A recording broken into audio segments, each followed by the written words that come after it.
Flex-ը մշակութային փոխանակման ծրագիր է, որը հնարավորություն է տալիս մրցույթը հաղթող դպրոցականներին 1 տարի ուսանել ԱՄՆ-ի ավագ դպրոցներում։ Ծրագիրն իրականացվում է ամերիկյան խորհուրդներ կազմակերպության կողմից, Flex-ի հայաստանյան ղեկավար Հռիփսի Մեմմանուկյանը Ամերիկայի ձայնին ասաց.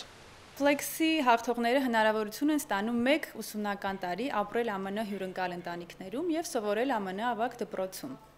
Ծրագիրը լիովին անվճար է, այսինքն այն բոլոր երեխաները, ովքեր հաղթում են ծրագրում, լիովին անվճար սովորում են դպրոցներում Ամերիկա եւ ապրում են հյուրընկալ ընտանիքներում։ Flex կրթաթոշակային ծրագիրն ամբողջովին ֆինանսավորվում է ԱՄՆ-ի կառավարության կողմից։ Հայաստանում այն գործում է արդեն 23 տարի, դիմորդները քննություններ են հանձնում եւ ընտրվում են բաց եւ արժանինքների վրա հիմնված 3 փուլից բաղկացած մրցույթի միջոցով։ Նրանք պետք է սովորեն 9-ից 12-րդ դասարանում, ունենան լավ կամ գերազանց առաջադիմություն։ Անգլերենի գերազանց իմացությունը պարտադիր չէ, քանի որ ծրագիրը հիմնված է լիովին դպրոցական ծրագրի վրա։ Քննությունները բավականին հեշտ են, պարզապես պետք է լինել անկեղծ եւ ինքնավստահ։ Ծրագիրը բաղկացած է 3 փուլից։ Առաջին փուլը 15 րոպեանոց տեստ է, որից հետո երկրորդ փուլին երեխաները գրում են շարադրություն, իսկ երրորդ փուլը հարցազրույց եւ հայցադիմումի լրացում։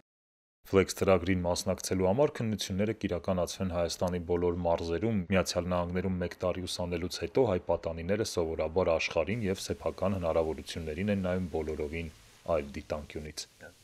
Աշոտ Պողոսյան, Ամերիկայի ձայն, հեռուստահանդես։